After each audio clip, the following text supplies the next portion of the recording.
जगन्नाथ मंदिर पुरी में स्थित जगन्नाथ मंदिर भारत के सबसे पूजनीय वैष्णव स्थलों में से एक है।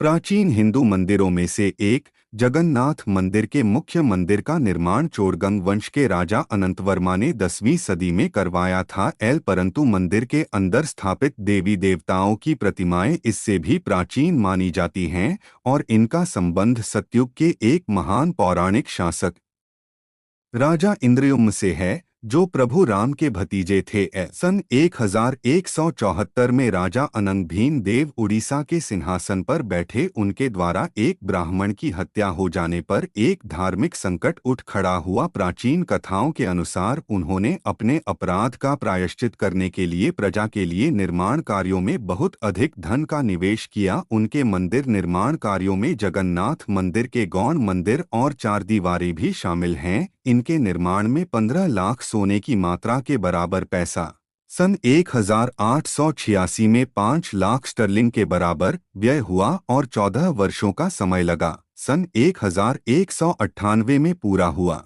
उन्होंने अपने पिता द्वारा बनवाए गए मंदिर के संचालन के लिए मंदिर सेवकों के वर्ग 36 नियोग को सुव्यवस्थित किया। इस मंदिर में प्रभु जगन्नाथ एवं उनके भाई बहन की मूर्तियों की सन 1568 तक बिना किसी विघ्न के पूजा अर्चना होती रही। सन 1568 में गजपति शासक मुकुंद देव को पराजित करने के बाद बंगाल के नवाब सुल्तान सुलेमान करनी का सेनापति कालपहाड़ विजय सेना को मंदिर लूटने के लिए मंदिर परिसर के अंदर ले गया है। परंतु इससे पहले ही मंदिर की मूर्तियों को गर्भगृह से निकालकर चिलिका झील के पास छिपा दिया गया था। कालपहाड़ ने उन मूर्तियों को शीघ्र ही ढूंढ निकाला और उन्हें जला दिया। एक भक्त जिसने सेना का झील तक पीछा किया था, उसने सेना के चले जाने के बाद देवी देवताओं के ब्रह्मा प्राण को राख में से निकाल लिया। वह उस ब्रह्मा को एक मृदंग में छिपाकर कुजंग राज्य में ले आया। प्रभु की मूर्तियों के अपने निवास में न होने पर पुरी के लोगों ने शोक प्रकट किया और महाप्रसाद प्रभु जगन्नाथ को परोसे जाने वाले 56 व्यंजन का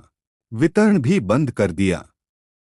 खुर्दा का हिंदू राज्य इस समय रामचंद्र देव के अधीन था। वे पुरी के देवताओं के ब्रह्मा को अपने राज्य में ले आए और उन्होंने देवी देवताओं को अपने लौकिक निवास में वापस पहुंचाने के लिए नोबोकोलिबोरो एक नए तन के निर्माण का संस्कार का आयोजन किया। इस प्रकार ब्रह्मांड के स्वामी लगभग एक दशक के बाद सन 1575 में पुरी वापस आ गए। उनके आभार की अभिव्यक्ति के रूप में भक्तों ने रामचंद्र देव को अभिनव इंद्रायुम्ना अवतार नाम दिया। इसके बाद 2 दशकों के भीतर ही मुगल साम्राज्य ने पुरी और इस मंदिर पर रामचंद्र देव के आधिपत्य को स्वीकार कर लिया। राजा मानसिंह ने उन्हें खुर्दा के गजपति शासक एवं जगन्नाथ मंदिर के अधीक्षक की उपाधि प्रदान की। उनके आभार की अभिव्यक्ति के रूप में भक्तों ने रामचंद्र देव को अभिनव इंद्रायुम्ना अवतार नाम दिया।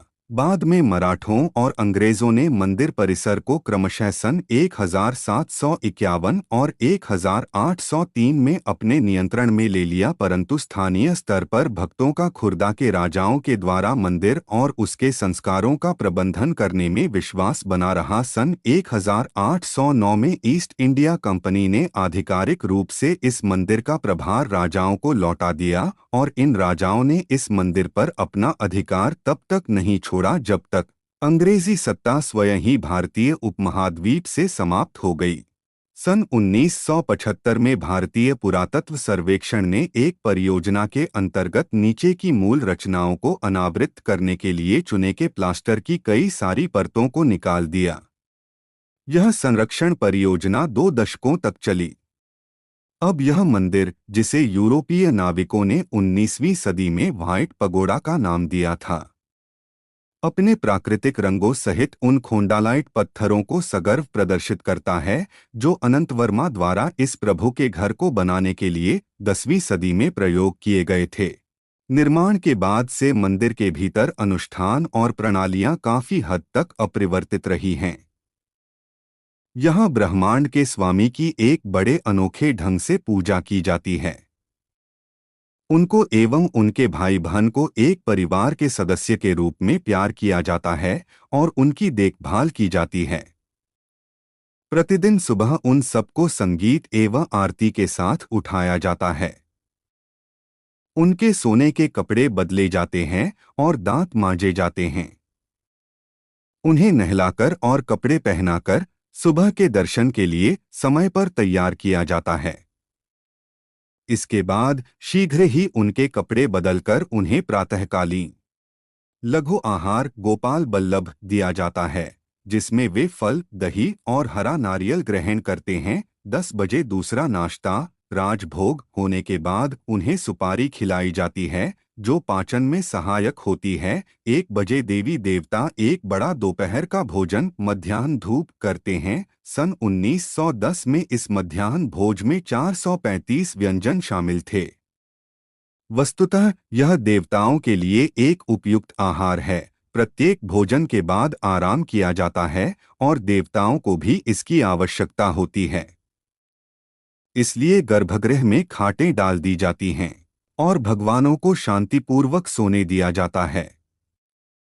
शाम को 6 बजे उन्हें अल्पाहार, संध्या धूप और दर्शन के लिए जगा दिया जाता है। इसके तुरंत बाद उन्हें चंदन लागी अथवा तन पर ठंडे चंदन का लेप लगाने के लिए वस्त्र पहनाए जाते हैं और संध्याकाल के लिए तैयार किया जाता है। देवता फिर थोड़ा देर से रात्रि 10:30 बजे भोजन बड़ा श्रृंगार भोग करते हैं।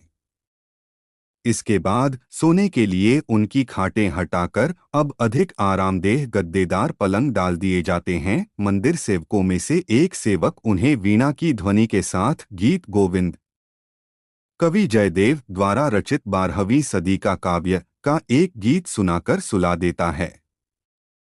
ब्रह्मांड के स्वामी और उनके भाई बहन को अगली सुबह तक चैन की नींद लेने के लिए छोड़ दिया जाता है।